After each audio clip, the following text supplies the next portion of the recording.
गरीब साध साध सब नेक हैं, आप अपनी ठोरे। जो सतलोक ले जाएंगे वो साधु कोई और।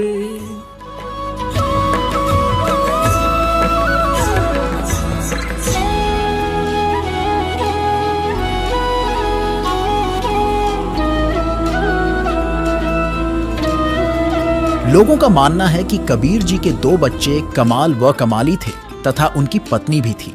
लेकिन सत्य क्या है? कमाल व कमाली कौन थे? क्या कबीर जी की पत्नी भी थी? कबीर जी ने अपने विषय में कबीर सागर के अध्याय अगम निगम बोध के पृष्ठ 41 में कहा है, परमेश्वर ने स्वयं बताया है, अवधू अवगत से चल आया, कोई मेरा भेद मरहम ना पाया। ना मेरा जन्म ना गर्भ बसेरा, बालक हो दिखलाया। काशी नगर जल कमल पडेरा, ता जुलाए न पाया। मात पिता मेरे कुछ नाही, ना मेरे घर दासी। जुल्हे का सुत आन कहाया, जगत करे मेरी आसी। 5 तत्व का धड़ नहीं मेरे, मैं जानू ज्ञान अपारा। सतस्वरूपी नाम साहिब का ओहे नाम हमारा। अदर दीप गगन गुफा में ता निज वस्तु सारा। तेरा ज्योत स्वरूपी अलख निरंजन, धरता ध्यान हमारा। हाड चाम लहू ना मेरे, कोई जाने सतनाम उपासी। तारण तरण अभय पद दाता, मैं हूं कबीर अविनाशी। अब क्या बताया, भगवान ने स्वयं आकर कहा कि अवधू गोरखनाथ से बात हुई थी परमात्मा की, और उसको सिद्धि में भी फेल कर दिया था, उसकी सिद्धि निष्क्रिय कर दी थी। ज्ञान से परिचित कराया तब समझ गए वो। तब उन्होंने पूछा, आप कौन हो, कहां से आए हो? तो स्वयं बताया कि अवधू अवगत से चल आए। अविगत जिस स्थान को कोई नहीं जानता परमात्मा कबीर जी के अतिरिक्त, उस सचखंड सतलोक से। और मेरा भेद मर्म नहीं पाया, ना मेरा जन्म ना गर्भ बसेरा। मैं बालक बने दिखलाया, बालक बनकर प्रकट हो गया। और काशी नगर जल कमल पर डेरा, तहां जुलाए न पाया। मात पिता मेरे कुछ नहीं, मेरे माँ बाप नहीं है, मेरा जन्म नहीं हुआ, और ना मैंने कोई स्त्री ग्रहण करी, मेरे घर दासी यानी पत्नी नहीं है। जुल्हे का सुत आने कहाया, जगत करे मेरी हंसी। मजाक बना रहे मेरा दानक दानक कह के। कहते थी कोई पिछली इस पुण्यात्माओं के साथ मेरे कोई वचन हुए थे, जिस कारण से मैं इनके घर बालक रूप में आया हूं। 5 तत्व का धड़ नहीं मेरा। यजुर्वेद अध्याय नंबर 40 के मंत्र नंबर 8 में कहा है कि शुक्रम अकायम सप्रियागात, यानी समर्थ सशरीर परमात्मा है सबसे पहले। और शुक्रम अकायम अवर्णम असनाविरम अपाप विद्दम कबीर मनीषी स्वयंभू परिभू। ओए होए, अब यहाँ ये अज्ञानियों ने एक अकायम शब्द से परमात्मा को निराकार सिद्ध करने की चेष्टा की, लेकिन ये शुक्रम अकायम असनाविरम क्यों लिखे? और फिर स्वयंभू कहा, निराकार है तो स्वयंभू की आवश्यकता थी लिखने की। और अकायम था, अकायम शब्द लिख देते, शुक्रम अकायम असनाविरम अवर्णम। उस परमात्मा का शरीर हमारे जैसे नाड़ी आदि जोड़ जुगाड़ से नहीं बना, और पिता के संयोग से शुक्र से नहीं बनाइए। शुक्रम अकायम है, शुक्र से बना हुआ वाली काया नहीं है, नाड़ी भी नहीं उस परमात्मा के शरीर में। शरीर हमारे जैसा एक तत्व से बना, नूर से। और वो क्या है? वो कबीर मनीषी, वो कबीर परमात्मा है। मनीषी माने महाविद्वान तत्वदर्शी संत, मनीषी तत्वदर्शी संत। वो कबीर जी स्वयंभू, स्वयं प्रकट होते हैं। स्वयं प्रकट होना फिर निराकार की तरह का, जो स्वयंभू लिख दिया। और परिभू सबसे पहले प्रकट पुरुष वो परमात्मा है, और अपनी वाणी का ज्ञान देने के लिए यहां प्रकट होते हैं। तो यहां क्या बताते हैं? अदर द्वीप गगन गुफा में ता निज वस्तु सारा। गोरखनाथ से कह रहे हैं भगवान, तेरा ज्योत स्वरूपी अलख निरंजन, धरता ध्यान हमारा। क्योंकि ये आपने देखा नाथ पंथाले का आलोक निरंजन हमारे गांव में था, एक नाथों का डेरा है अभी भी। वो बाबा आया करता है आलोक निरंजन। अब हमने के बेरा था काल ले आंडा है, ये पता चलिया आंधे काल का नाम ले अलख निरंजन आटा गालियो माई। तो ये इस अलख निरंजन ने सुप्रीम पावर मान रहे हैं। परमात्मा कहते हैं तेरा ज्योत स्वरूपी अलख निरंजन धरता ध्यान हमारा, हाड चाम लहू ना मेरा शरीर हाड चाम से नहीं है। और कोई जाने सतनाम उपासी, यानी मेरे से परिचित व्यक्ति ही उस सतनाम का जाप करने वाला मुझे पहचान सकता है। और तारण तरण अभय पद दाता मैं हूँ कबीर अविनाशी। जिससे यह पता चलता है कि कबीर जी का विवाह नहीं हुआ था और ना ही उनकी कोई पत्नी थी। जिस लोई को लोग कबीर जी पत्नी बताते हैं उसके माता पिता की भी तो उनको जानकारी होनी थी, जबकि वह जानकारी उनको नहीं है। जिससे पता चलता है कि उस समय के चतुर प्राणी जो कबीर जी से ईर्ष्या करते थे, उन्होंने यह भ्रांति फैला रखी है कि कबीर जी की पत्नी थी। दर्शकों, जिस तरह कबीर जी के जन्म को लेकर समाज में भ्रांति फैलाई गई है, बिल्कुल उसी तरह कबीर जी की पत्नी को लेकर भी भ्रांति फैलाई गई है, जिसमें कोई सच्चाई नहीं है। चलिए अब जानते हैं कबीर जी के जो 2 बच्चे कमाल और कमाली थे वे कौन थे, और जब कबीर जी का विवाह ही नहीं हुआ तो उनके ये 2 बच्चे कैसे हुए। दर्शकों, जब दिल्ली के बादशाह सिकंदर लोदी का जलन का असाध्य रोग किसी भी धर्मगुरु, वैद्य, हकीम आदि की बताई विधि से समाप्त नहीं हुआ, लेकिन वह रोग कबीर जी के आशीर्वाद मात्र से ठीक हो गया था। और किसी कारण वश सिकंदर लोदी ने कबीर जी के गुरु स्वामी रामानंद की गर्दन काट दी थी, जिन्हें कबीर जी ने सिकंदर लोदी के सामने ही जीवित कर दिया था।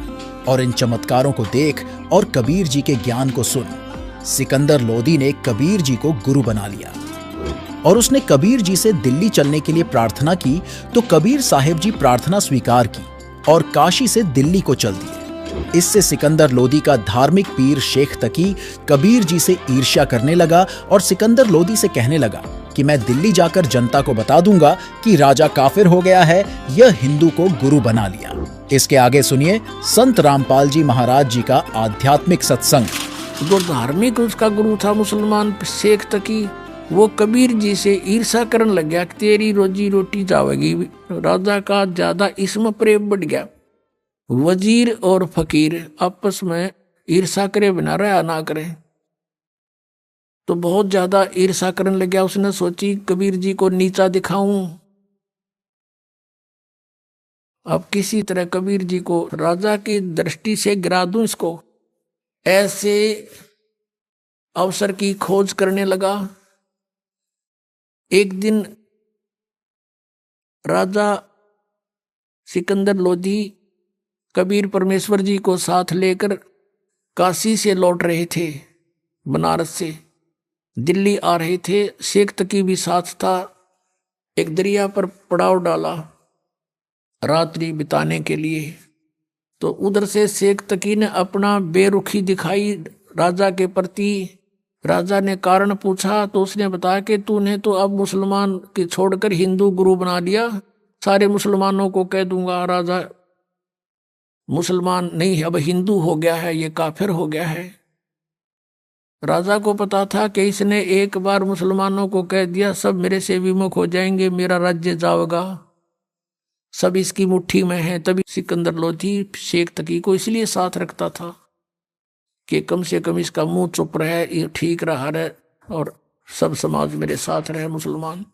राजा को बड़ी चिंता हुई। परमेश्वर साथ थे अलग टेंट में। राजा से पूछा कि क्या कारण है, टेंशन किस बात की। सिकंदर लोदी ने सब कारण बता दिया। सिकंदर लोदी ने कहा कि इस प्रकार ईर्षा किए हुए है। कबीर जी बोले मैं वापस चला जाता हूं। अग नहीं, आप नहीं जा सकते, कुछ भी हो। फिर सिकंदर लोदी ने फिर कारण पूछा कि आप कैसे प्रसन्न होगे शेख तकी, कि मैं तब प्रसन्न होऊंगा जब तू जिसको भगवान कहता है, अल्लाह कहता है कबीर को, मेरे सामने कोई मुर्दा जीवित कर दे। क्योंकि सिकंदर लोदी ने स्वामी रामानंद जी जो कबीर परमेश्वर जी के गुरुजी थे, उन्होंने कोई ऐसा अपशब्द कह दिया था मुसलमानों के बारे में सिकंदर लोदी को, उस रामानंद जी ने, तो सिकंदर लोधी ने रामानंद जी की गर्दन काट दी थी। और वैसे लोगों की दृष्टि में, संसार की दृष्टि में तो कबीर जी के गुरुजी थे रामानंद, लेकिन रामानंद मानते थे कबीर जी को गुरुजी अपने हृदय से, लेकिन एक मर्यादा बनाए रखने के लिए वो गुरुजी बने हुए थे। तो सिकंदर लोधी ने जब गर्दन काट दी तो कबीर परमेश्वर जी ने तुरंत जीवित कर दिया था वही सिकंदर लोधी के सामने। एक तो वो देखा अपनी आंखों के सामने भगवान की लीला, और फिर अपना जलन का रोग उसका ठीक हो गया। इस कारण से वो इतना प्रभावित हो गया था, और शेख तकी को भी उसने आकर ये बताया था, हे पीर जी, ये तो अल्लाह का रूप आए हुए हैं, मेरा दर्द ठीक हो गया, सारा रोग नाश हो गया। और ऐसे ऐसे इस रामानंद जी स्वामी ने हमारे मुसलमान धर्म के बारे में कुछ गलत बोला था, और मैंने इसकी गर्दन काट दी, और वो मेरे सामने जीवित कर दी।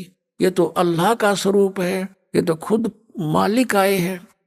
इस चीज तो चढ़ गया, इतना ईर्षा करने लग गया। तो उस दिन कहता है कि मैं जब जानू मेरे सामने कोई मुर्दा जिंदा करे ये कबीर, नहीं तो मैं सब मुसलमानों को कह दूंगा कि राजा काफिर हो गया। तब सिकंदर लोधी ने कारण बताया कि शेख तकी ये कहता है गुरुदेव कि मेरे सामने कबीर जी कोई मुर्दा जिंदा करे, और नहीं तो सचमुच ये आग लगा देगा। मुझे ये चिंता का विषय बन गया। तब कबीर जी ने कहा कि कह दो इसको कोई मुर्दा ले आओगा, ला देखते हैं, बड़ी बात है। अब शेख तकी से कहा सिकंदर ने कि वो कह रहे हैं कि लाओ कोई मुर्दा उठा के। कहने लगे मैं कहाँ से लाऊं, ऐसे कोई मुर्दा होगा जब देखेंगे। कहते हैं ओए कि परमात्मा से अपने भगत का दुख इतना भी नहीं देखा जाता, एक सेकंड भी। कुछ ही मिनटों के बाद क्या देखते हैं कि एक लड़का मरा हुआ, मृत्यु के पश्चात जल प्रवाह कर दिया गया था, अंतिम संस्कार। कुछ कबीले ऐसे हैं वो सवाह नहीं करते, ना जमीन में गाड़ते, वो जल प्रवाह कर देते हैं। वो लड़का अपना समय पूरा करके जल प्रवाह कर दिया था, मृत्यु हो गई थी, वो बहता हुआ आ रहा था। तब सब किसी ने बता दिया कि वो आ गया मुर्दा, वो आ गया मुर्दा। उसी समय सब इकट्ठे हो गए। तो परमात्मा ने कहा कबीर जी ने कि शेख तकी अब तू ट्राई कर ले, कदे बाद में नंबर बनावे। तो भी नंबर कहता मैं भी कबीर क्या ज्यादा जानता है। तो शेख तकी लगा ठू ठा करने। उसने सोचा मैं कर दूं तो मेरा नंबर बन गया। वो दूर चला गया मुर्दा, जल में बहता हुआ दरिया में काफी दूर चला गया, कम से कम 500-600 फुट आगे को, 3-4 एकड़।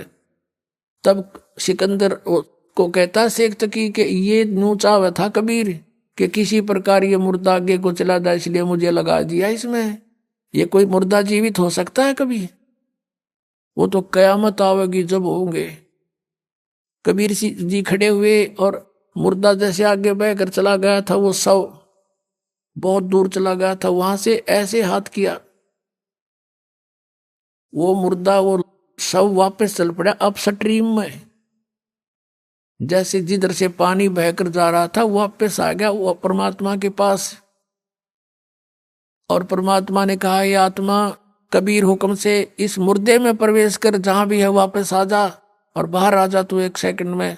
उसी समय लड़का जीवित हुआ और कबीर जी के चरणों में आकर प्रणाम किया। बोलो सतगुरुदेव की जय।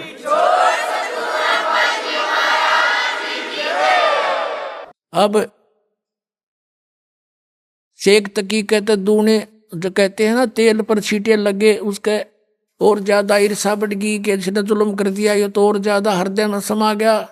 अब उस लड़के के बारे में कहा उपस्थित लोगों ने कि कमाल कर दिया, कमाल कर दिया, लड़के का नाम कमाल रख दिया। अब वहां से दिल्ली आ गए।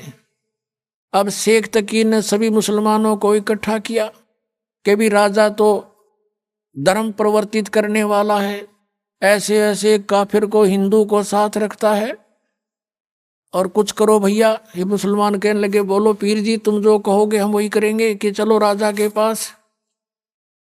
राजा के पास पहुंचे, हजारों की संख्या में लेकर सटराई कर दी उसने, तो प्रदर्शन कर दिया। राजा ने कारण पूछा, शेख तकी ने कहा कि जो तेरा तू जिसको तू लेकर आया है कबीर को, वो लड़का तो सदमे में था, और वो ऐसे जीवित होना ही था, वो तो ताजा मरा हुआ था।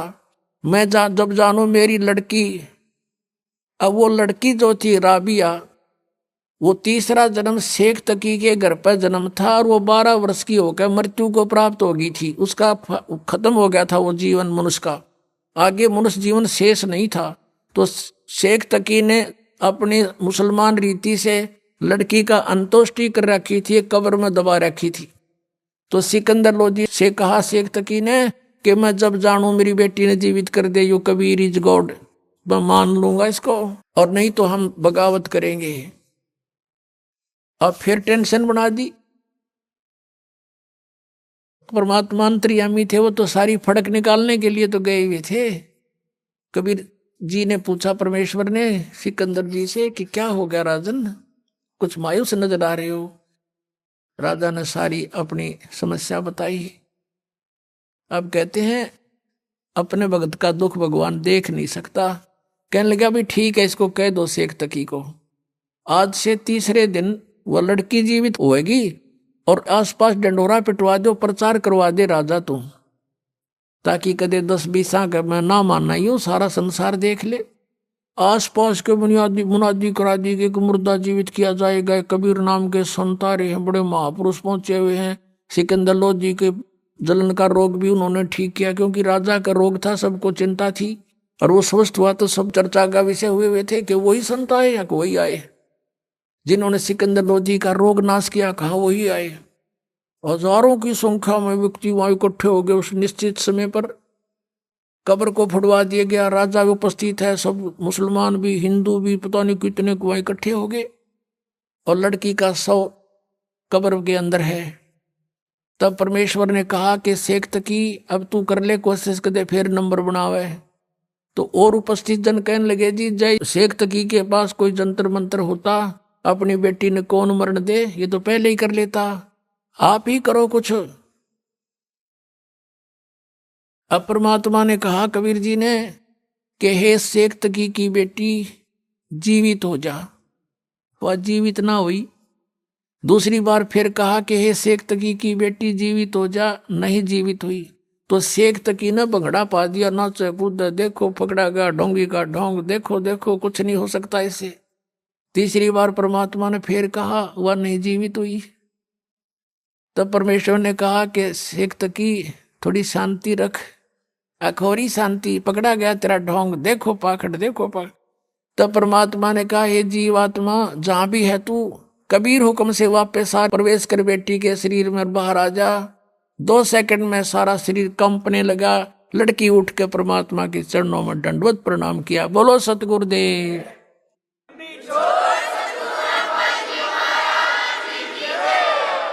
तब सभी ने कहा कि महाराज ने कमाल कर दिया, कमाल कर दिया। लड़की का नाम कमाली रखा और अपनी बेटी के रूप में रखा। ऐसे ही कमाल लड़का जो जिंदा किया था 12 वर्ष का, सभी ने कहा कमाल कर दिया, कमाल कर दिया। तो परमेश्वर ने उसका नाम कमाल रखा, अपने पुत्र के रूप में अपने पास रखा, भक्ति दी। अब वो लड़की जब जीवित हुई, परमेश्वर ने कहा बेटी जा तेरे पिता के साथ में, और उधर से उसको पिछले अपने जन्मों की चेतना दे दी। परमात्मा ने अपने आशीर्वाद से उसकी बुद्धि खोल दी, दिव्य दृष्टि खोल दी। अब उस लड़की को अपनी पिछली बैकग्राउंड याद आई। खड़ा होकर 2 घंटे तक 1.5 घंटे तक प्रवचन किए उस लड़की ने कि हे जनता वालों, ये भगवान खड़े हैं, ये अल्लाह अकबर हैं। तीसरा जन्म जो मेरा था उसमें मैंने इनसे नाम लिया था और मैंने 4 वर्ष भक्ति करके छोड़ दी थी। उस 4 वर्ष की मेरी भक्ति के कारण मुझे लगातार तीसरा मनुष्य जीवन तो प्राप्त हो गया, लेकिन ये मेरा इतना ही जीवन था। 12 वर्ष तक आगे मेरा शेष जीवन मनुष्य का नहीं था, मैं पशु योनि में जाती। और मैंने महान गलती की थी। अब मैंने भगवान अल्लाह को पहचान लिया है। मेरा असली पिता मुझे मिल गया, मैं नकली के साथ नहीं जाऊंगी। अब शेख तकी ने करा था नोक भगवान को नीचा दिखाऊंगा। वहां कोई हजारों व्यक्तियों ने परमात्मा से उपदेश लिया, उनके शिष्य बने। बोलो सतगुरुदेव।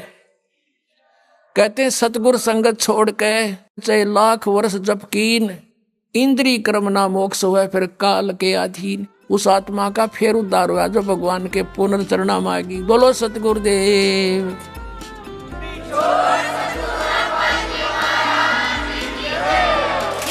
इस तरह कबीर जी ने जिन 2 मुर्दों को जीवित किया था उन्हें ही अपने बच्चों को रूप में रखा था, यानी कबीर जी की अपनी कोई संतान नहीं थी।